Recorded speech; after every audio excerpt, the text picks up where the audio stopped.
coming this evening. We'll try to make this as quick as we can because it is a beautiful evening out there. I think most of you know me, but I'm Bruce Martin with Texas Brine. What I want to do tonight, our goal tonight, is to provide you guys an understanding of what our plans are to remove gas below Sportsman's Landing, the south and this area here, and try to address or answer questions that you have or concerns. So what I'd like to request is give us about 15 to 20 minutes to walk through the plan and what our plan is, and then we'll open up for a question and answer session at the end. That way, as we go through the plan, we may answer questions that you have, and we'll have someone keep track of it if we need to. But the goal is to get through the plan and then answer any questions you have. And I promise you we'll do the best we can. A little bit of background. Our priority has been and remains to get the gas out below Bayou Corne.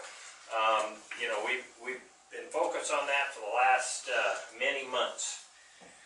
One of the things is, you remember prior meetings, we said we wanted to go do the CPT testing and the MIHPT testing to better define or locate where the gas was. So I think to date we've concluded we've done about 120 CPT borings and around 75, 76 MIHPT borings across the whole area. And that map on the back wall, every one of those yellow or white boxes is where there's a CPT has been done. So all of the greens are where CPTs and the white boxes are the results. So we have a huge amount of data on what the soil, the clay, and the sand below us look like. The map over here on this wall, yeah, pointed right at you. This map is based upon those CPT results, is what we show as the top of the MRAA aquifer. And we've seen various versions, but each time we do a CPT boring, we update this and put the data on it so it gets better and better defined. And the real focus is just make sure you got a layout. This is the area that's kind of over the salt dome. The sinkhole's right here. But the real area of focus tonight is this area where these lines are very close together right there that cover the Sportsman's Landing addition and then Bayou Corne on the west side. Through the CPT testing that we've done, that's where we found what we think is a neighborhood of 5 to 6 foot of gas, probably maybe as high as 8 foot in certain spots. What that represents is the top of the aquifer, and where those contours are is actually a high spot in the aquifer where that gas is trapped. So that's the focus, and that's, as a result of the CP testing through that area, through your back, through the neighborhood and around it, that's what we found. That's our primary focus tonight. We are looking at plans for the northern portion of Bayou Corne, but that wasn't part of our plan that we turned into DNR earlier this week. We really have more discussion and more meetings to have with DNR, CB&I to reach consensus on that plan of what we need to do up north in addition to the wells we've already put in. But the reality is what we're finding from the CPT testing is there just isn't near as much gas up there. We see some spots where there may be 6 inches or a foot of gas, whereas, like I said, this area down south, we see some that may be as high as 8 foot of gas. So that's our focus. So that's what we're here to talk about. There will be more discussion with DNR and CB&I on what we need to do in other areas, but right now we're going to talk about Sportsman's Landing. The ORW plan, or the relief well plan, we turned into DNR on Tuesday at their request.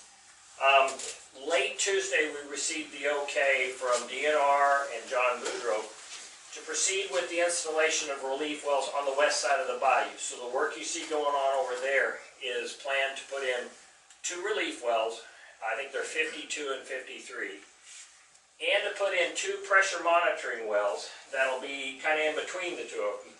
And those pressure monitoring wells are intended so that we can put downhole transmitters and accurately monitor the formation pressure, the pressure in the MRAA, as we pull the gas out.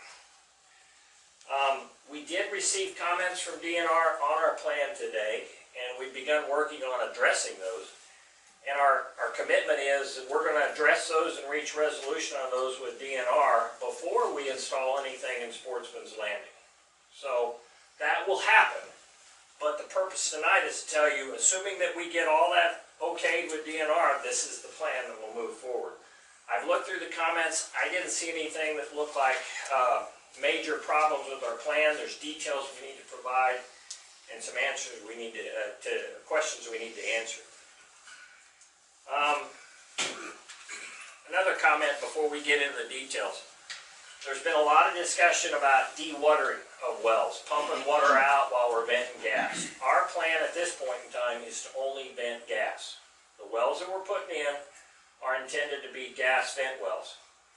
If we determine later on there is a need, we will have much more discussion with DNR, CB&I, and together decide if it makes sense to do that. Part of what we're putting in, some of the infrastructure we're putting in, so we only have to do it once, will include some water piping that will pull in with the gas piping, so we only have to have equipment in the area once, not come back in a later time and say, well, now we need to put in a water line. So, but our commitment is right now, we're not going to do any dewatering or pumping water out of wells while we're venting unless we get their approval, and we'll have discussions with it. The plan right now is to vent the gas, similar to what we're doing on ORW 36 here by the Lincoln. And that's been in for 4 months now. I forget. 5 months. 5 months, and it's vented gas in the 7,000 to 8,000 cubic feet a day pretty much since the beginning. I mentioned pressure monitoring wells. Part of our plan that we submitted includes the installation of 3 sets of pressure monitoring wells. And at each location there'll actually be one that's in the shallow portion, the upper portion of the MRA, and one a little bit deeper. So where you see locations out west, we're actually going to put 2 wells, and we plan on putting 2 wells in Sportsman's Landing and 2 wells out east here by ORW 37. And those were recommended by the Blue Ribbon Commission. I think it was RD 09 recommended the installation of those pressure monitoring wells. So that's why they're included in the plan. They will look and be installed with 4-inch pipes, very similar, almost identical to the relief wells, but they'll be just pressure monitoring wells. With that, I'm going to turn it over to Mark Cartwright and let him go through some of the more details about what we're going to be installing. Thanks. Greetings. I think Bruce hit on just about all the major aspects of what we're after, but I wanted to remind everybody that where we are today is really the outcome of the very detailed CPT and MIHPT program that we've been doing for probably the last 2 months. And if you'll recall, when the incident first occurred, we kind of jumped in there and we started putting wells in. Well, we didn't really have a lot of geologic control. We didn't really know precisely whether those wells were going to be effective, and for the most part, a lot of them weren't. So as a consequence of all this geological investigation from the CPTs, we're now a lot more confident in what we plan to do. And as Bruce did, I'll illustrate that the highest concentration of gas that we found as a result of that work happens to be right here just to the south of us. So we think that by attacking it with 4 additional ORW wells, we should be able to effectively remove all of the recoverable gas that's beneath us. And these wells are planned, better to show you right here. This is ORW 53, which is currently under construction. We've got a rig over there today. And then we'll move over and drill ORW 52 right here. Now, while this is taking place, we're getting all our piping installed to get gas venting. There won't be any water produced over here either. We're going to be finishing up the request for additional information with DNR. It deals mostly with infrastructure and plans for what will take place along Sportsman's Drive. And when those questions are resolved, our plan is to come in and install ORW 49 right here, which is going to be at the back of the Vice property, and then ORW 50, which will be at the back of the Medine property. And you'll note that those are really the only 2 that are going to be in your immediate area. And as I point to this map here, I want to show you why those were chosen. Those locations were chosen because this is the bullseye, if you will, where we think we have the thickest section of gas, up to 8 feet right here. We wanted to stay as aesthetically pleasing as we could, so we we worked closely with Bob and John and of course the folks at DNR and CBNI, and came up with some ideas and concepts to stay behind homes if possible. We agreed to a setback along the road from the front of each home all the way across the street to the front of the next home. So whatever we do will be as non-intrusive as possible. Our objective is, as Bruce said, to get in, get the wells down, and then get out and leave things fenced off, leave our piping underground where you don't even see us once we're gone. And then the objective will be get as much gas out as we can. Right now, our estimates, and they're kind of rough, are somewhere between 4 and about 6 million cubic feet of gas. And if we use ORW36 right here as a representative of what we think these wells, these new wells will do, we think, optimistically, we can get the gas out in 6 to 9 months. So that's where we are. I wanted to thank Bob. I know in one of the last public meetings I made the comment that we had not done as effective a job as we should have done early on in reaching out to you folks. And I would hope that there are some in this room that would now agree with me when I say that we've changed our ways and we've worked very closely. Bob's been one of them, Dennis Landry, I know there have been many others. And our objectives have been consistent, but our actions, I think, have been more appropriate. And so our commitment is to get in and get this work done, be as unintrusive as possible, and then slip away and let this gas fan off. And while that's taking place, we'll be looking at other areas, other things that we can do. I'm going to introduce Mike Taylor. Mike is our project manager, if you will, and he's going to talk a little bit more about the details involved in the infrastructure and the actual well construction plan. And as Bruce said, we want to make ourselves available for as long as it takes after we get through a presentation. So whatever it takes to answer all your questions, we're here throughout the evening.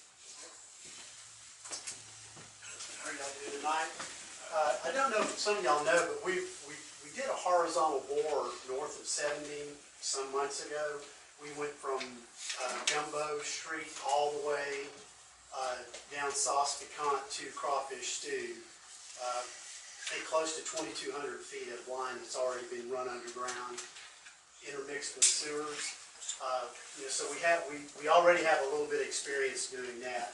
And I know that's a real concern for y'all, because what we'd like to do is we want to use the existing right-of-ways that we have with the DOTD and right-of-ways where other utilities are already present to do a horizontal bore to put a gas and a water line in place. So this might be a little confusing, but the water and the gas line that we would use on the west side will be laid on top of the ground. We're working on permits with the DOTD to put a water line along parallel with Highway 70. It will tie in near ORW 70, which is ORW 37, which is the ORW in this field over here. We already have a gas line that we installed with a horizontal bore, so we have some experience there. And basically, in a nutshell, what we plan on doing is we'll set up the rig, our horizontal drill rig, here next to ORW 37. Can y'all see this okay? And we'll set up there. Our first segment will be right behind this trailer here. We'll come out of the ground here. The driller's going to dig a utility box. He'll try to come up in that box. He is pretty certain that he can do that without any issues. We have a lot of utilities there. When he gets that done, he's going to pull his pipe through. He's going to set up right here, and he's going to do the same thing all the way down Sportsmans Dr. Y'all all know we've got the utilities marked. We've done that twice. We have a real good handle on where the utilities are. The utility that we are most concerned about is the sanitary sewer. We know where it's buried. We know how deep it is. The deepest part of the sanitary sewer is about 5.5 feet deep. When he does this run here, You're wrong. what? Front? Right here or in the back? In the back. One night. Well, we have the as-bills. The as-built said the top of the culvert is, the top of the pipe is 5 feet 3 inches. Now your laterals, Well, Mike, if I Yes. can interrupt, please. we're gonna verify it. Yeah. We'll verify these things. But anyway, his run is going to be between the sanitary sewer and the street, where there are no utilities. And he's going to post-hole dig for the laterals. He will locate the laterals. He will physically locate them before he pushes his bore down there. We'll come out twice. We'll come out right about there. He'll have a utility box. We'll come up down here. He'll have a utility box.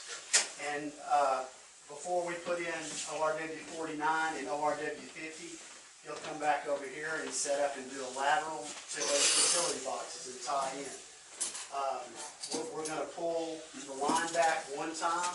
We'll pull the gas and the water back so we don't ever have to do this again. And the reason we're using this route is it uses existing accesses that we already have, and we're using standard industry practices to get this done. Got a question. Yes, Can I ask a question now? Sure. Why wouldn't you, instead of going the full length of Sportsmans Drive, now go directly across the bayou and connect into the 2 wells over there, where everything can be above ground? You don't have to do any drilling or nothing. well, you do have to do drilling. Well, I know you do, but I mean, to go from the well side, go from ORW 49 We got, over to OR 53. we're following standard industry practices. We're using existing right-of-ways that we already have, and we don't have to worry about damaging bulkheads or tiebacks. He's not talking about. You wouldn't have to damage He's the talking about bulkhead. doing this, going from here across the bayou, sink the line, just like our sewer line is. They tie back into your line. You have no boring, this way you have to do. Well, the Corps of Engineers is not gonna let us lay a line on the bottom of the pipe. They've let y'all do everything so far. This is different. This is a navigable waterway. This is a 6-month plus process. Y'all have looked into it, Mike? Well, everything else is an emergency situation, so why can't that be That's what thrown I'm in there? saying. It's a state parish emergency. It's not a federal emergency. Now, if the United States Coast Guard was down here running this, they'd be a little different. So it'd be minimal excavation on the rock, y'all, right there? The only excavation that we'll have is right here where we tie in, and these 2 spots here. All the wells will be, these are not just gonna be the little privacy fences that we have out here. These will be full fences on the backyards of these 2 houses. And these are gonna be low profile, master valves. You won't be able to see them above the fences. I've got a question. The Vice's property, it's next to me. I've already got a fence up, but it's only 3 foot. I don't want a 6-foot fence up against my 3-foot fence. Okay. We can work with that. Okay. I mean, we wanna do what. I know, what I'm you just guys saying. want. Aesthetically, we'll work. When we get to that point, you tell us how it's best gonna fit you. I have no objection to the well just being fenced in. Yeah. Well, we talked about, Yeah. 2 options, building a little, rectangular fence right around each Exactly well. what we have out there. Yeah, Similar to that. to me, We're going ahead and running a full privacy fence along property boundaries, and what we decided was, well, let's leave it up to the property owners, what their preferences are. We had another question on this, another alternative, which is less intrusive than something there. You own the Medine's property, and you own the Topaz right across the street. The Vices, and then the Peugeots across. Why can't you go under this canal on the right and go in the woods here? It's the same permitting process. That's a private canal. It's a navigable waterway. No, it's not, it's dead ended. You A navigable waterway is open on each end, that's dead ended and it's owned by Dennis. There's federal definition of a navigable waterway. Do you have to have a fishing license or a boating license on your boat if you use that water? Well, there's a sewer line that runs across the backside of that canal that I'm pretty sure Dennis didn't get a federal permit for. So, how can that be? Didn't they dig that? That's, Yeah, that was counted up. That's not a federal water. it is now. Oh, okay. Well, I'd like to see the proof of that myself, because I don't think. But as far as the well constructions, we're gonna use similar constructions that we've used in the past. The main difference between what we're proposing for the east side of Bayou Corne are they're gonna be low profiles. The pressure monitoring wells that we'll put in down here and up here will also be low profiles, and they'll be hidden behind privacy fences too. So that's, unless you have some more questions, that's pretty much all I have. How deep is the bore? The bore, it's gonna be field determined based on what his post-hole digger tells him the depth of the sewer is. But we're gonna go under the sewer and under the laterals. Our target zone right now up here is 4 feet, and once we get on Sportsman's Drive, it's gonna be 6 to 8 feet deep. So it should go on the deep. It's gonna go under the laterals, and it'll be under and west of the known sewer line. How long you figured that would take? We can have all the horizontal drilling done and these 2 laterals done inside of a week. Mike, you wanna talk about the projected schedule? Yeah, well, we've already started the 2 wells over here. The gas line is already laid, so this is week 1. Once we get the go-ahead to do this, the horizontal bore will be week 1, and we'll get that set up. Week 2 will be these 2 ORWs, and we'll start these two ORWs, and week 3 will be these 2 pressure monitoring wells while we finish up these 2 ORWs. And then when we're complete, the ORWs will be tied into the gas lines. But again, the week 2 construction won't start until we get all of the issues or questions resolved with DNR and CD. Mike, why Yes, you said you should get all the gas out in about 5, 6 months, maybe 9 months. These wells over here have been running a long time, and they haven't done it in that amount of time. What leads y'all to believe that they'll finish it so soon? Well, so you'll have 3 wells in this pocket instead of 1 well.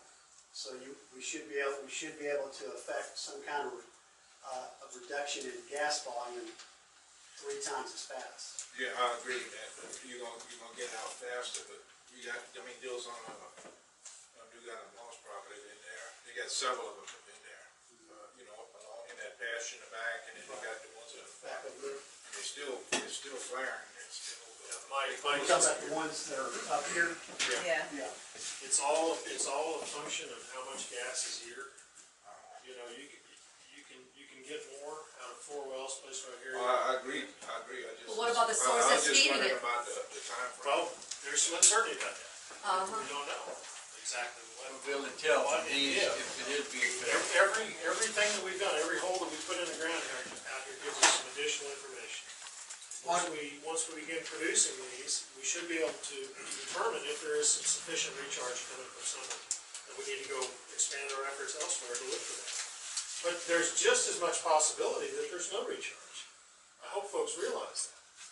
There's no absolute certainty that there's still a massive volume of gas that's feeding the shallow overburden out here. It could be just as likely that the gas that we're dealing with came up 5, 6 months ago, hit the impermeable clay that's above the aquifer, and then moved laterally out into this area, because you have a high point where the aquifer sort of forms a dome, get concentrated. And we'll know once we produce for some period of time, we'll know whether it's rechargeable or not. We should be able to determine that pretty quickly, but I think the chances are equally good that there's not a massive amount of recharge. We've got probably 15 to 20 relief wells that vented gas initially that have depleted, that no longer show wellhead pressure and won't show any flow. I'm looking at, you guys blew over Sportsman's Drive, but it's shallow blew all the way down and gets thicker again in the Triche Canal. I mean, what's to say it's not gonna keep feeding from the Triche Canal into the subdivision? There is that possibility. We can't rule that out. One of the things that's unique about Triche Canal is the oil and gas production out there. And because of that, we know that there are penetrations that went through the impermeable clay. We found evidence that some of the bubble sites are correlated with these penetrations related to old oil and gas activity. So it may be that the source has found a way up to this area by virtue of an old oil and gas well or a water supply well that was associated with an oil and gas well. But that, again, once we get more knowledge about what's happening here, and if we see recharge, and if we don't see an impact of the bubbling down the Triche Canal, then that'll steer us in that direction. One of the things we saw down at the end of Triche Canal is the gas that we did find was less than a foot thick. And it's at about the deepest portion of what we find the clay around Sportsman's Landing. We probably have 6 or 7 wells that we put in other areas where there was that foot to 6 inches of gas that we've never been able to really get to produce well. So we just don't know how much of that down there is even ventable at this point in time. So that's why we're focusing on this area, because there is a sizable gas zone. The other feature to that blue area down there that you should note, there's not as much well control there. I mean, there's not as much CP data, and in cases like that, these contour lines are computer generated, so the computer will just automatically tie one point to another that may be some great distance apart, and it'll build those contours to make everything fit. If we determine that, let's say we're a year down the road, we're still not creating any pressure, we're still making a massive amount of gas. I'm not saying it's going to take that long, it'll take much less. But I think it'll be clear to us that something's driving us, something else is driving us, and that's where we've got to get more aggressive and look at other areas. So Mark, if you got a foot of gas at Triche Canal, there's a good chance that it keeps going toward Pierre Part. So you may have some more high spots over there that'll feed this over here. If you don't find out what you got over there, you might ought to go over there and investigate and see what you got. Yeah, and then come back over here and make sure your plan's feasible. If not, we're that'll be feeding it. You're right, Mike. Sinkhole. We're not done investigating, trust me. We know that there's much more work to be done, but with this concentration right here, this is where we really want to focus and we want to get after it. Because we think that we're going to get a heck of a lot more gas produced by attacking this area first. That's probably one of the highest spots within the 2 mile radius Yes, or within more. the- So you gotta get it out of there. It's not good. Understand why you trying to get the shallow gas, but I haven't heard anything about going to the source. You can continue to get the shallow gas out, but if the source is there and it continues to feed, you're gonna be doing this for a while. That's not in our interest. It's not in your interest either. So if this is not effective and we do see recharge, like I said, we're going to have to start looking at other options. Well, I guess my question is, Plan A is your shallow well system. Where is the source plan? Is that Plan B, C, or D? Where's it at? It's been suggested. It hasn't been developed. That's about as much as we can say about it. I don't know that there's any strong driving force, either from DNR or internally among our team, to go after it. Because we don't believe yet that would be an effective use of resources, and we don't believe yet that it would be successful. I mean, what we know is we've got about an 800-foot diameter disturbed rock zone that appears to converge into a tight bottleneck at some depth, around 1,500 feet. And then below that, we have differing opinions, but we think there may be another broader area of disturbed rock. So the question would be, where would you sink the well? Do you put a well down into the bottleneck? That's like trying to drain a bathtub with a soda straw. I mean, there's going to be a lot of material that can get past any wellbore that you can sink down into that bottleneck. You might put 100 Think about how wells. many wells you've already drilled, so, how many wells have you drilled so far? Counting CPTs, MIHPTs, all the relief wells, and all these other things. It's in the thousands if you count Okay, the seismic. so then, you got thousands, but you have nothing into a possible source. Right.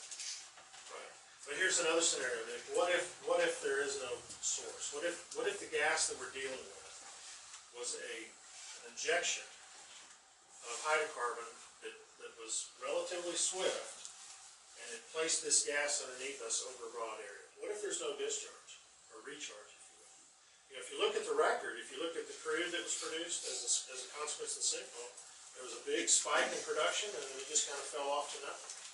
And as Bruce mentioned, we do have some relief wells that appear to be tapering down and depleting. Once we get these fellows installed and produce them, if we start to see that same trend, then I think our knowledge will start to lean us toward believing that it was indeed a one-off event. Okay. It's not a constant recharge. What happens if your experience after you do this says that you still have a source that continues to feed? Our work isn't done. The data we have at this point in time, like I mentioned, the data we have at this point in time on the relief wells, the early ones we put in, large number of them did vent gas initially and then have fallen off. We put in wells just north of our facility across Highway 70, and we saw after about a month, 6 weeks of venting, saw about 1.5 foot reduction in the layer of gas at that well when we went back in and redid the test. So we are venting gas faster than what it may be coming in, or it's not coming in. So based on the fact that we see pressures continue to deplete or diminish off, that's the process we're going. The focus we've been on over the last several months is how do we get the gas out below the community? Given the high, like Sterling said, given that high spot underneath, we don't have a choice. It's got to come out there in any way it's going to come out other than us venting it, so that's the next step. So are y'all disagreeing with Don Moreland's 2 sources that he told us about? That's not, y'all don't think that is the sources? I don't think we agree with that. Okay. I mean, it's his interpretation. Our geophysicists did not see what he saw. I'll tell you where our beliefs are. Our beliefs are that the Big Hum, which was a proven oil and gas reservoir, was clearly altered as a consequence of this event. And if you take the 2007 3D seismic and you compare it to the 2013 seismic, you can literally see the difference. You can see that there's an apparent change. Our expert says whatever gas was causing this image in 2007 no longer exists in 2013. That's pretty conclusive to us. And we have information from oil and gas wells that produced from the Big Hum that are conclusive. What Don Marlin came up with was an interpretation, and we respect that, but we respectfully disagree. We don't see it like that. So who makes the decision then, which The data. interpretation is right? The data. This will guide us to our next step. Whatever happens here will tell us a heck of a lot. The geophone well that we just completed, the 3,000-foot well, will guide us in the future. We've got phones now that can see and locate events at depth. Okay? The activities of the sinkhole. Is the sinkhole still consuming material, or is it just stabilizing and the sides are rotating in? That's a big difference. If we keep going out and finding that the depth is 100 feet deeper than it was a month ago, and then we do another survey and it's 100 feet shallower, and then, well, that tells us it's still consuming. When that consumption stops, what we should see is a trend toward more and more shallow tagging in the bottom. So if you take that data and you see a relative quiescent period from the deep geophones in the geophone well, and you see no firm indications of massive recharge right here, and you can start to put these pieces together and come to conclusions that we're getting near the end. Can I ask a question? If it would be found out that canal in the back was able to be used, wouldn't that be a better option than having to bore under the subdivision? There are other constraints associated with boring and putting pipe down deep. One of them I don't think Mike really went into, but you run the risk of creating a P-trap, if you will. Gas can form condensate, which will form liquid that drips out and it settles at the bottom of that trap. Our concern is that if we get into a situation where we're starting to make trace amounts of gas, or maybe the gas is forming a condensate, we're going to be running out here routinely and having to pump that line clear. And again, going back to our original objective, get in, get the assets built, and then get out. We don't want to have to keep running in with vacuum trucks or pump trucks and all that. We want to minimize the disturbance to the neighborhood. So what makes the difference whether you have to do that in that line as opposed to the a line straight across to the others? Well, to I go mean, under, wouldn't it, I mean, it's basically the same thing. well, there are differences. I mean, to get under the bayou, we probably have to go to what, 50 feet, Mike? Oh, no. And it was that deep. Well, Now, it's the Corps of Engineers Engineers has tells you. requirements on how deep you How have to deep go. you Why have to can't go. you go Talking above about the canal though. this canal now? Not the bayou, but the canal. Canal behind. Canal behind us.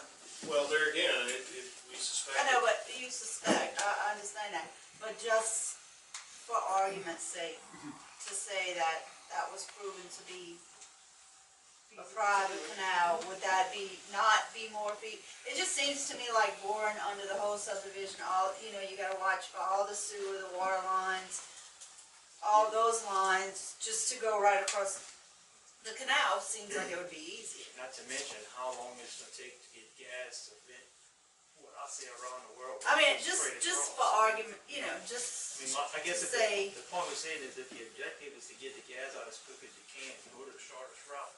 And you create your P-trap anyway. You said you putting that at least 8 foot down, you said you putting it behind here, 4 foot. And Bruce, you could actually go above ground. You could have it high enough to where people could go underneath with their boats. You don't have to go underground. You don't even have to go through there. You can close the canal off. Sorry, Ross. I'm just saying, Months. if it's found out that that is not a navigable waterway, that it's, And if It's if okay we need to dial 1-800-CORE and find out, we'll do that. She can do it. That's what he did. Yeah. I thought, that's another thing, at one of these meetings, I'm sure, I don't remember who it was, I wish I could remember, said the Corps is ready with the permits, they're ready for it.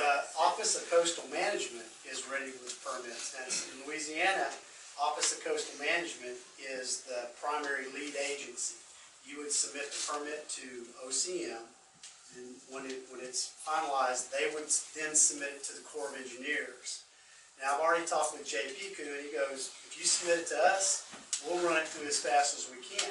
Once it gets in the hands of the Corps of Engineers, you never know who's gonna be involved in it, and since it's not a federal response, they won't have the same sense of urgency that James Piku does. Well, that's The when our permits- DNR head guy needs to get involved. Or a governor or somebody to get involved in that. The permits, just so you know, the permits and variances and requests we've had so far have been through the Office of Coastal Management, and then they went to the U.S. Army Corps of Engineer for wetlands impact, to do stuff in the swamp. It's a completely different ballgame when you go under a waterway. Well, again, if you want, you can build a truss. If it's okay with the people in the neighborhood, you can build a truss on both sides, run your line across the top. You don't have to do any digging. It's going to be a hell of a lot cheaper, and it goes straight to the source. And that's P-trap. You won't have to worry about the P-trap. You can put your drain. Mike, put our your truss assumption in the bottom. was that wouldn't be any more acceptable than boring. Well, Having some, yeah, I mean, keep in mind, one of our objectives is to keep everything as out of sight as possible. It's not aesthetically pleasing, but it's up to the people. We're willing Behind to, It's two behind. properties that nobody's living there That's anymore. right, with fence. yeah, So, I'm just If- asking the question. yeah, I mean, we're here to consider your suggestions. Saves you a lot of money, and I think it'd be a lot more cheaper, and I think that the residents would appreciate that. Not if it's exposed over the canal on the truss, Mike. I don't agree with you. I don't either, I don't like that idea. All right. I don't know exactly what it is that y'all are afraid of going through subdivision. I mean, I've dealt with commercial boring, we probably all have. But once it's buried, you don't see it. It's out of sight. We could argue this back and forth for days. Until they prove some kind of way that going through a subdivision is dangerous, we don't have any gas lines. And I know, I agree, in the past, I was kind of against going through subdivision. But seeing where they're gonna be boring from, the number of boxes they're gonna excavate is gonna be minimal. Having those lines on the truss, over the canal, I don't wanna look at that I for 2-3 was thinking years. of them going If under you're the gonna- canal or if you're gonna placing cross, a you can line cross in the right here. canal. You know? what about other? I mean, I'm just Well, saying, if you're gonna bore a hole that's, you know, I'm just 15 wondering, what's feet the deep, worry here? what's the difference if it's What's the down the worry? subdivision or across the? I mean, I'm okay with, When y'all ran the line on Sauce I'm Pecan, just saying. that 2,200 feet, was there any incidents? Not at all. It's routine business now to do I'm not boring. worried. All your fiber optic systems, cables, they're all done that way. I think that would just look so much better than the trestles, yeah, definitely over the canal. It's the preferred way. Our biggest concern about going under the waterways is the time. I mean, we just deal with core and navigable waterways, it's months, weeks and months. How long will it be before y'all can implement it? We think that we can get this western portion completed within the next 5 or 6 days. We believe that we'll get the questions resolved with DNR that were issued today in time to start on the western, eastern side within about 7 days, maybe late next week. Late next week, pending, being able to answer, Right. get the We want to make sure approval that DNR. John and Gary and others, had time to look at our responses to the questions. And then once we get that approval, we think it's probably a 2, maybe 3 week process to get the lines in and then the wells behind it. Right. And you'll recall, we won't put the wells in until we have all the gas piping ready to go. Should And be the able to- water line is just there in case. It's Yeah, it's this gonna is be so a we don't done. have to do a second boring. Right. Just there in case. Versus getting permits for crossing the canal and all that, how much longer would that be? If it could be done. With the Corps of Engineer, there's a 30-day public comment, so it's gonna be at least 30 days. And that's after they decide it's eligible to go to public comment. So having done projects similar, horizontal bores under waterways, it could be, from my experience, it could be anywhere from 6 to 9 months. Okay, Mike, you Yes, got, this blue line right here is crossing the bayou, how you gonna get across the bayou? This right here is actually should be up against the bridge. We would put pipe hangers on the bridge. We're talking to DOTD right now on their preferred method to hang that pipe. But let me remind you, that pipe, we're getting the okay to put it in, but we're not gonna install it until we decide we absolutely need it with those wells on the west side. And that's part of that dewatering question That's the water that we line. need to walk through with This DNR. is So the water line. we show it on the drawing, but we're not planning on installing unless it gets All the that gas on this side of the pipe is going to letter number 6. Our position right now is that we're gonna get all the gas that we can recover naturally. And then if it appears that that's not effective in meeting, the expectations of the Blue Ribbon Commission and our own expectations, then we'll start looking at the options of water production. But we've already come to conclude that massive volumes of water is not something that's gonna be easily accepted. So if there's any water production at all, it's gonna be very small volume, 1 to 2 gallon a minute. Okay, that's less than what you get from a garden hose. And we've got proof that can be very effective in enhancing that gas flow. The relief well over by the sinkhole, isn't it, number 1? Yeah, OGRW1. Okay, it's gonna be up here. Yeah. We're pulling about 1.5 gallons a minute from that well after it produced for a long time naturally. And Charlie, where's Charlie? Fact check. Charlie, how much did the gas rate go up when we started pulling water? Before we started dewatering, we were producing about 5,000 cubic feet a day, and it went up to about 14,000 to 15,000 cubic feet a day. Yesterday it actually flowed 17. So just small amounts of water, really all you're doing is you're reducing the column of water that's sitting on top of that productive horizon. That water column is acting like a plug. And if you just reduce it just slightly, that's enough to allow that gas to flow in. How wouldn't you just shut the well in and let the gas pocket do it up? I mean, I've been flowing natural gas all my life. Yeah, you can do that. It's called stop cocking, but it's not as efficient. I mean, if we I know could. it's not as efficient, but the chances of subsides and everything else, in the neighborhood especially, Well, again, let me restate it. Texas Brine has absolutely no desire to cause any subsidence in your neighborhoods. None whatsoever. okay? But it can't happen. And Well, And I know y'all keep saying, oh, it's like a garden hose, it's just 1 or 2 gallons a minute. But you running it for 24 hours a day, 7 days a week. I mean, I don't run my garden hose 24 hours a day, 7 days a week. So if I get a gallon of water, I got a gallon of water. Right. You're gonna be having lots more gallons of water. Right. So, I mean, I don't think that's a fair analogy to use because it's gonna be a lot of water, no matter how you break it down. Well, one of the characteristics of the MRA is a very well-supplied aquifer from areas to the west. It is abundant in water. There's probably somewhere in the neighborhood of 10 million gallons a day of water pulled out of the aquifer east of here for brine production. And when we do that, we do see a drawdown on the wells, but the minute we shut the wells off, it bounces right back up. So it doesn't, it's very well supplied from areas to the west, probably the Atchafalaya Basin, as it flows toward it. It's influenced by the Mississippi River, you know, depending on whether it's high river level or low river level. All of the subsidence studies we've said that said at at 1 to 2 gallon a minute, there's no impact whatsoever.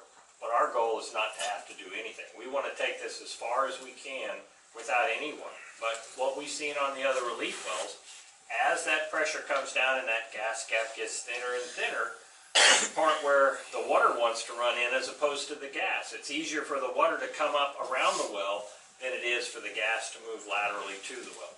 And that's when we have to decide, you know, how much gas is left and is it venable? And at that point in time, we may say, there's not that much less, let's just let it be there. That's one of the things where, you know, evaluations we'll have to make down the road. But again, our standard is do nothing to create a problem, try to solve a problem. Do no harm. Yeah, because the subsidence wouldn't be now, it's later on in the future, you know. Right. And again, we're not motivated. We're hoping to be right here, not where the house is. That's our design. Absolutely. So the water line, as we said, it's there as a spare. This is a conceptual plan in the event that we feel the need to produce water over here. But so far, there's not been any indication that we're going to have to do that or that we need to do that. And I'll restate Texas Brine's position is we will do nothing intentionally to damage your homes by subsidence. Yeah, but did that have a sinkhole arrive? It wasn't intentional, but it happened? It was not intentional, man. You had to bring that up, didn't you? Yes, we had a sinkhole. Yes, we had a sinkhole. And hopefully it hasn't damaged your homes. It's caused some inconvenience, no doubt. And for a lot of folks, it's caused them to decide that they wanted to leave. But I think there's a good percentage of people that live here that want to stay. And it's in our interest to make that happen. I'm happy for the people that want to stay.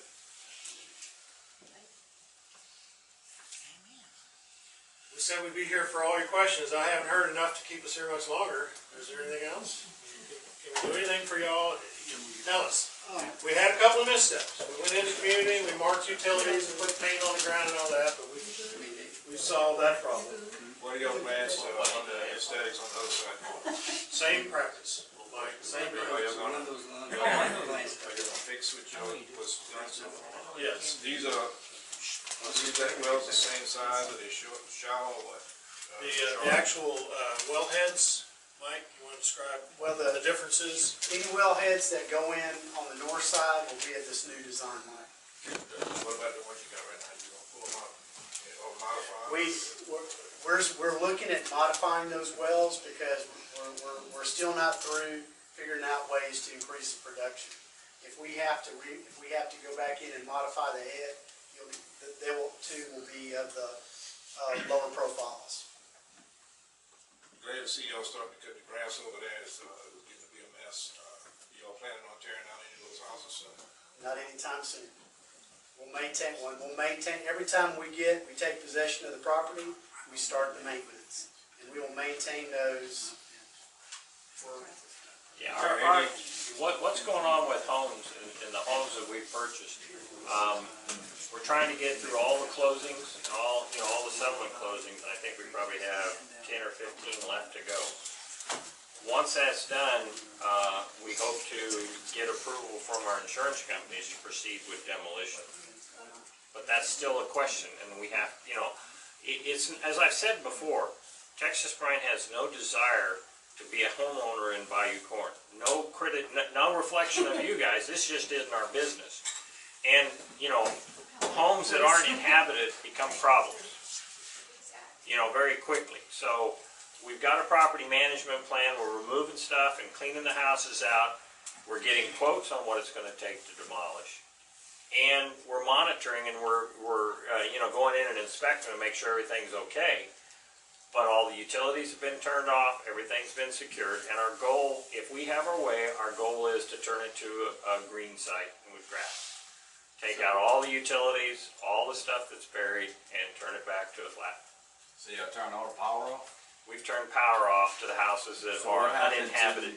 the recommendation by Dr. Hecox and his group that it's best to keep monitors in houses even if you leave, so gas doesn't build up? With all the utilities off and no one living in it, based upon the studies that we went through with Tetra Tech and a lot of discussion with their insurance, the best thing is there's no need for monitors at that point. There's no one in it. We will go in and monitor them with handhelds a couple times a month, I think, just to see if anything's collecting. But with all the utilities turned off, there's nothing that can happen. And I'll remind everybody, to date, we've not seen a positive LEL alarm. No, I'm just commenting on the past recommendations. Right. And also on your comment on the, how soon y'all know about the lines and all that stuff? 2 hours before you come to a CPT in the neighbor's backyard is not sufficient. This is probably the best y'all done so far, a couple weeks ahead of time, day, 2, whatever. Well, I appreciate your feedback, and that's a good segue. I think everybody knows this guy, right? He's one of the few among us that seems to establish a bit of a friendship with y'all. About 2 weeks ago, Bruce and I and the others decided that we were going to make him advocate #1 for y'all. And we told him that it was his job to get out there and knock on doors. In fact, we said, Will, if you have to talk trash about Texas Brine to get people to be your friend, then that's what we want you to do. So here's your guy. He's here all the time. He's right down here.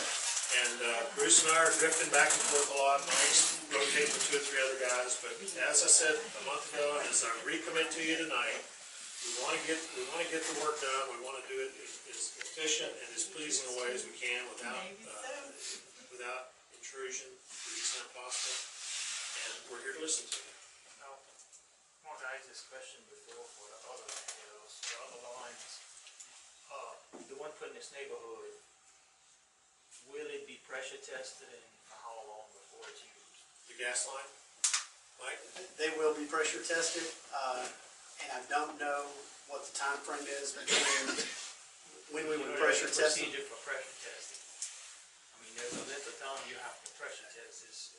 I know that, but like I said earlier, we'll follow standard industry practices, and I don't know what that is. I can find out and get that to you. But I mean, these are going to be low pressure. These are probably less than 10 psi pressure. Well, wait a minute. Your plan quoted 75 pounds.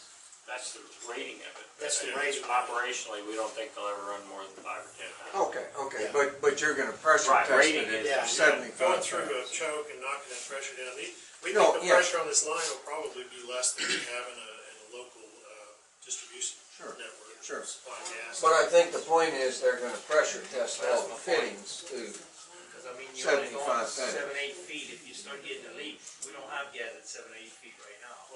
Yeah, we don't want that to happen. That's what I'm saying. Yeah, once they get all the laterals and everything connected, it'll be pressure tested. But there again, about communication, I mean, John's around here, we can tackle him and Will when y'all started marking lines in the neighborhood. There again, nobody said anything. And we reacted to that. You know, we had a standing practice that anytime we go in to do work, we need to get out in front of it and let folks know. Problem was, we didn't define that as work. But when you look at it from your perspective, It's working. It's There's strange. something going on that I don't know about. It's strangers in our neighborhood. Right, and so we've adjusted to that. And this is the man right here. He'll get out there. Mark and I have conference calls pretty much 5-6 days a week. Will sits in on most of those, and if there's a community issue, basically Will's got open voice to express that so that we decide what's going on. And if he doesn't get information, he's also got the green light to email my boss and say there's an issue out there that's not being addressed. Can I ask a question?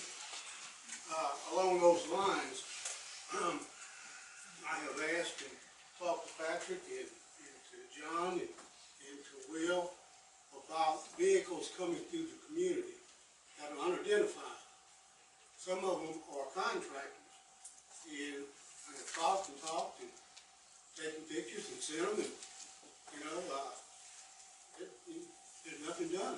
Well, we did respond, Nick, and that should have been corrected. You're saying it hadn't been? I'm telling you, it hadn't been. Well, that's, And I can tell you what, tomorrow morning, go out in your parking lot and take a look and see how many workers you got around here and how many of them have identified their vehicles. well, I don't have any on mine, but I don't normally drive. But I understand, but you look around, and you'll see Yeah. that they're not identified. We sent notice to Tetra Tech, to Respec, to Walker Hill, which are Pisani. the three primary contractors in Pisani, and we told them to go out and get magnetic signs for all their vehicles if they didn't already have them. And honestly, we thought that'd been addressed. If it hadn't been done. Nick, if they don't have a magnetic sign on the side of their vehicle, they'll have a placard in the windshield or on the sides. I haven't seen, I was told that they had handmade signs on the windows. I hadn't seen the first one. So if you could take care of that, that'd be great. We'll do that. I'm tired of watching what goes down the road and when they come out and everything else. Anybody can go buy one of these little vests and pretend that they're a contractor. It's understood. We'll work on it. We'll reiterate it. Next thing is I know we're supposed to talk about, but Fence to Maker did their subsidence survey 2-3 weeks ago. So when do we get the results of that? The results of the Fence to Marker field-wide survey were provided to DNR, I believe, on Monday or Tuesday, so they should be publicly available. So how do we get it? You gotta go to Baton Rouge, or I guess I don't see a reason why we can't provide I'll get you a copies. copy. Yeah, we can do that. Mike, you got it. Mike, what kind of pipe are they running? Is that Clinor or ADPE? It's HDPE, SD9, I think. SD9. I was just wondering, I figured it was, but maybe that's And it'll be the water line, the gas line will be 3-inch, and the water line will be 4-inch. And then if we have to do the trunk line along the highway, I think that's 6-inch HDPE. So you're gonna have to dig in a tall place front yard and whose front yard to put the other lot? Who shows? look like Mike and Pam. The 49 and 50, come back. Yeah, but where you gonna tie in Mike, perpendicular? They'll go, I think this is, Trompe, and then this is, Who shows? Mike, what is the size of the utility box? I think the boxes will be 3x4, I think is what we expect. You got a welding, these lines are welded, it's fused together? Yes, they'll be welded, the typical HDPE weld. And the boxes will be flush mounted to the ground, and they'll be painted green once we're done with it. I think y'all did the same over there, so we don't need to cut. Well, since we didn't have to do lateral lines over there, Mike, we didn't do boxes. They're buried except for the one at ORW 38 at the board's property. And as soon as we finish the settlement on that process, those will be buried. The vent wells that are actually gonna be in the community. You and I had talked a while back about when this is all over, how long before they are shut in or, capped off, whatever. And you said that was up to DNR. So, once all this gas is gone, when will these wells be removed? Or none visible? Who makes that decision and who can answer that question? Well, we'll probably, the plan would be to meet with DNR and say, once a well has depleted and we've monitored for X number of months and it shows no pressure and we're agreed upon that we've removed as much gas that needs to be removed, then we would go through a process of P&A the wells. And most likely, we'll go back in and cut off the wellhead some distance below grade. Cut them off at 3 feet below grade, and then they'll So be. plug them full of cement, cut them off below grade. I mean, I know you don't want them, even once they run dry, to stay there for We're a gonna while, have to just in monitor it a while, case, just, yeah. Cause. But Yeah. not necessarily all of them. We won't have to have Okay. that many to manage and monitor the situation for, years to come. And if y'all put up a 6-foot fence, say, around the Medine property, that'll come down too once all this is over? Yeah. Okay. I have one question too about, if you ever have to go to, flowing water. I know you have to get with DNR and everybody else. Will y'all have, I know you don't want, but will somebody have some type of proof that this won't subside and it'll be 100%? Well, nothing's 100%. I know But- 100%, Riding on it. But we're already in the process of testing to see if large quantities of water from the MRAA will have a short-term impact. We've got a test going on. In fact, is it still going on? It's We wrapped it up this week. Wrapped it up this week. Wrapped it up yesterday, but back on this one, at this location right here, near CPT 43W, we did a dual phase vapor extraction test from the MRAA. And we have 4 settlement plates that are a foot, 5 foot, 20 foot, and 50 foot away from the well. We had Miller Engineering come out and survey those plates every day to see if there's any settlement that we can attribute to the DPVE. From the numbers that I've seen, we've had some numbers change on the settlement plates, but I think that's because somebody's stepping on them, because it just doesn't make sense. One day they're all the same, and then one day the middle one changes. But we would do something like that, but protect the plates a little better. We would have if we get to the point where we have to generate water, we would have settlement plates, and we would monitor those settlement plates to see if anything's going on. and I know you said short term, but you're looking at long term. Yeah. Well, And that's our point, it's like, Grand Bayou didn't sink overnight, and it didn't sink short term, but look at it now, that's our point. And I understand they're pulling a lot of water from that area, but, that's just my fault. it's a tough question, and we've only begun to look at it and address it, but I will tell you, just as plainly as I've told folks at DNR, it doesn't matter if we demonstrate in the field even, that by our actions, we can guarantee you won't have more than an inch. That doesn't matter if you folks don't accept it. It's that simple. So, that's where we are. We'll study it, we'll look at it, we're not convinced we have to do it, we're not convinced it's gonna be necessary. We think, And I guess that's our point, if we don't accept it, we didn't accept this and y'all still do it. but you want the problem to go away. I want don't the you? problem, You want yeah, the gas that's out not from my under point. your My home. point is, we have these meetings and it's supposed to be community input, but it's pretty much a go-ahead with everything. And that's been going on since day one. No matter what we say, it's still done the way you have it planned already. And I guess my point is, if we have a concern about it, it ought to be addressed and not just say, well, this is the best route we can do and this is how we're gonna do it. That's all I'm saying.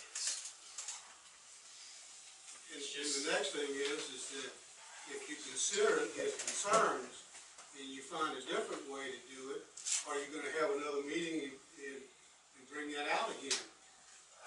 I think we've demonstrated that that's what we'll do. Have we not? I mean, we've had a lot of meetings, talked about a lot of concepts and plans. I agree with you. The general thing is that you bring us in here and you tell us what you plan on doing, and then you hear some opposition to it, but you don't ever bring us back in and say, this is what we did since that time. You just started your progress. You started your project and you did it.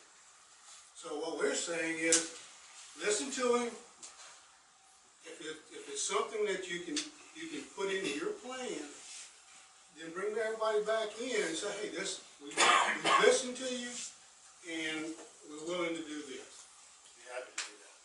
I think That's all we're asking. I think we've done that. Maybe we haven't done is good enough to satisfy you, Nick, but I think there are others that might agree that we've done it okay. We can always do better. There's no question. But there's no way we're ever going to be able to get through this problem satisfying everybody. It's not going to happen. It's not going to happen. And what we're trying to do is respond to an emergency declaration that told us, as a company, get the gas out of the ground. And if we look at other options that add weeks or months to that process, it doesn't seem like a practical response to an emergency declaration. So you have to. I think that what you have to consider in what I see that DNR in Texas Brine hasn't done is consider the community, the people. I mean, if you bring us in here and you're telling us this now, but you've already made your plans. You already know what you're going to do. You may alter one thing or two. You may delay something a little bit, but you're still going to do what you want to do. I disagree with that. Let me address that. The reason we're here tonight is the fact that I have tackled Texas Brine on the issue of communication. It's nowhere in our emergency declaration they have to do public information meetings, but it's important to the residents and to communicate what's going on around you. So the reason that the meeting is set tonight is the fact that there's a need for you to know what's going on around you and try to collect, and some of you have big decisions to make. That's why we're here, and we're trying to get everyone together. This meeting was planned several weeks ago. I know many of you came to see me.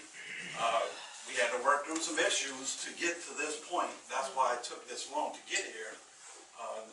You probably know that, but I say move forward. Let's go. Talking about communication. Today I found out about the meeting when I came in today. So, I don't know how soon it, as far as the notice being posted. Yes, Been on the block, it was on the block. Yes, they did. It's been on the block at least 2 days. 2 days. No, it's been, Nick. Absolutely. Been there, Nick. It's been there. and it actually been on. We put it on the situational summary Friday. We did not post it because there was some thoughts of some issues that had to be resolved with the vent valves and locations and so forth. So we wanted to make sure that they were going to be prepared for those questions, and we waited till yesterday to hear that we could move forward with the meeting tonight, and that's when we posted it once we knew we were comfortable with having the meeting tonight. But we actually put it on the situational summary Friday to show that we proposed a date for the meeting. Question, John. You have, that's kind of not a good way to communicate with everybody. Us that have computers and look at it all the time. Do you have a call-out system where you have all our phone numbers that can just automatic? We do have a call-out system. You could announce it on air. We could.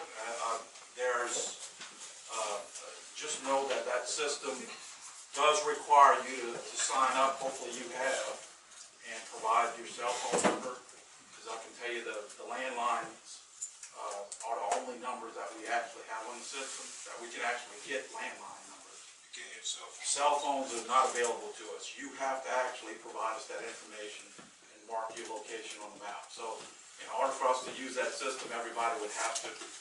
So we try the best way. Blockside has been successful. Word of mouth. We also, word of mouth, situational summary. Again, the situational summary, the last I looked at it was like 60 pages. However, just to make it quick and easy for everyone, quickly go to the red. The red is the new stuff. That's right. And so, I know it's long, and you may want to read it all, it's up to you, but the situational summary tells you what happened in the last operational period, meaning we meet twice a week, Tuesdays and Fridays. The situational summary will tell you what happened in that period of time between Tuesday and Friday in the situation, and then it has an operational period. The operational period is identified to the next UCG meeting. It'll tell you what should happen in the next operational period. So that's how it works. If you look at your. Yeah, so you know the difference. When it says situational, that means it happened already. Operational means it's gonna happen. Unless anybody has anything else, I appreciate your time and patience today coming. So we can expect to see construction on the boring operation along Sportsman's Drive, maybe sometime beginning late next week after issues have been addressed and resolved with DNR and CB&I. Assuming that happens, and we will try to use the block type to notify us. Okay. We'll get word out once we know we're gonna start doing work. Okay, good. I mean, there's not that many people here. You could go door to door. We all been finding out, Jim. Huh? We all have. What's the problem with the blog all of a sudden? What's the problem with the way it's I been, don't understand why the blog? anybody don't get it any. The blog has been working fine for a year now. Mr. Green jacket there. Thank you much, folks. Appreciate it. Go